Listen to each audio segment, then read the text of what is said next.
I don't care what you say, that's Blue Moon and it's really good. So here is just something I wanted to ramble about for a second. As we increase time, or increase our speed as we go through time, this line representing our experience being like the observer begins to experience less and less time. And as you approach the speed of light, time, they think, ceases to exist. To the perspective of the observer.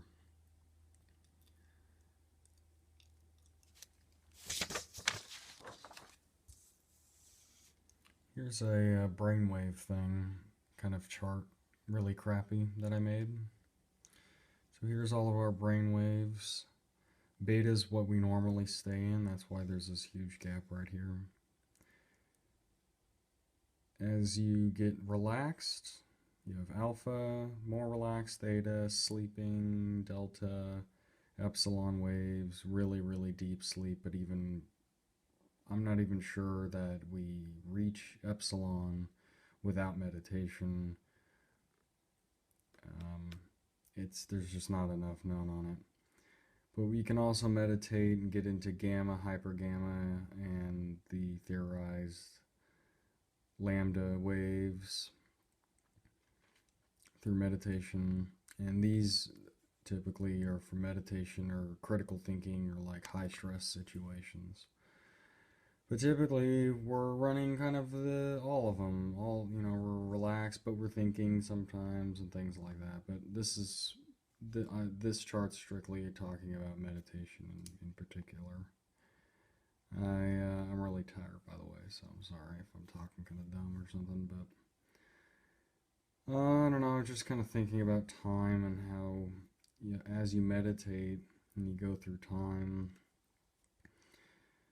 in my experience, it seems like as though I hit these points. I doubt, by the way, that I've ever gotten to lambda or anything like that.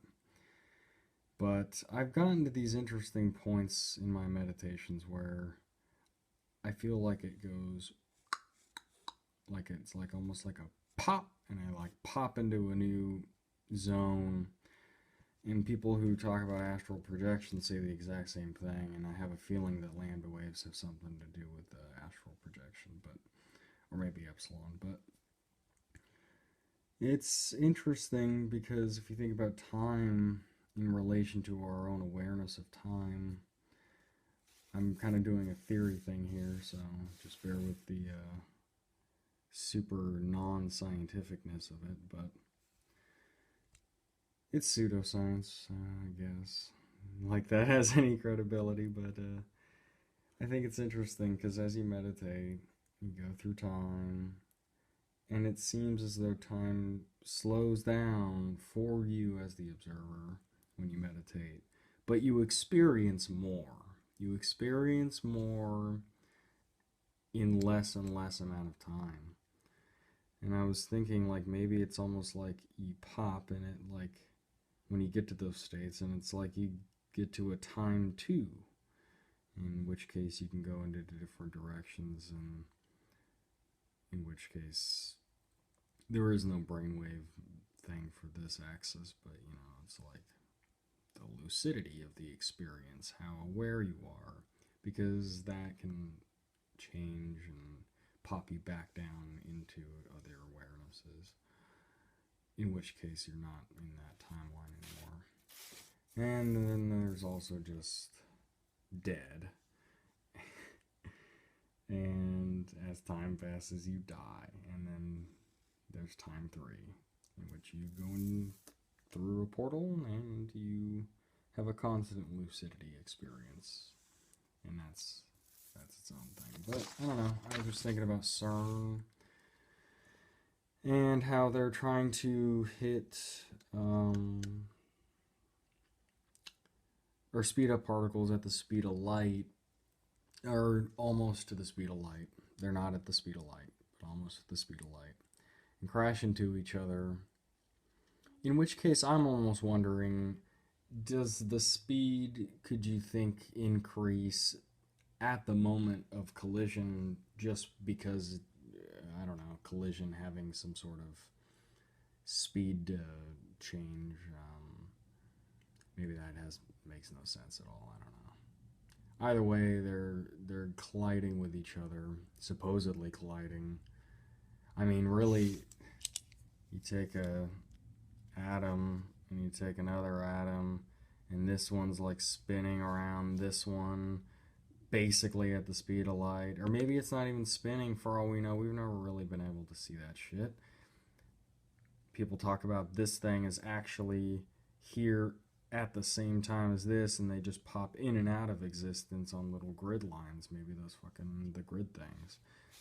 But the point is the space between it is, if this was the size of a like a golf ball or a peanut or something, this would be, I think I read it was 2 football lengths.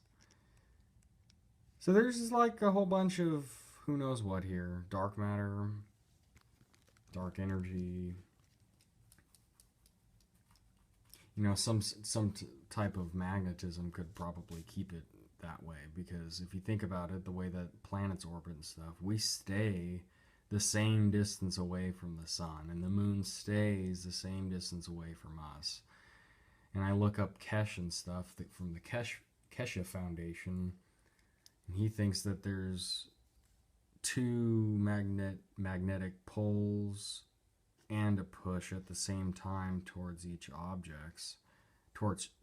each object at the same time, and that keeps it stuck, keeps objects stuck at certain like fixed points, which is interesting. It makes me feel a little bit freer to be not so like gridded.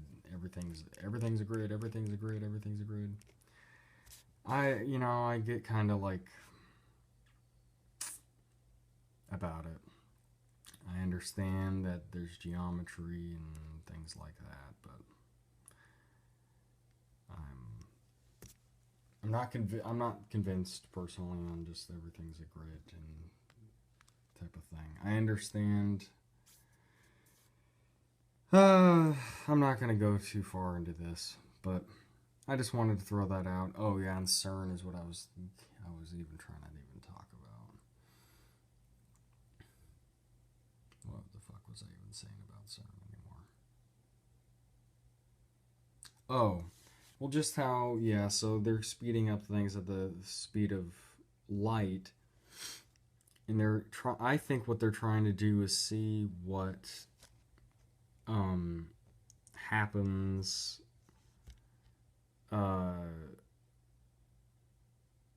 what exists in the timeless experience points, what is floating around there that we can't experience with normal experience reality. I think the reason they're speeding things up the way they are has to do with the perception of time itself and what exists in these other realms of time that are imperceivable.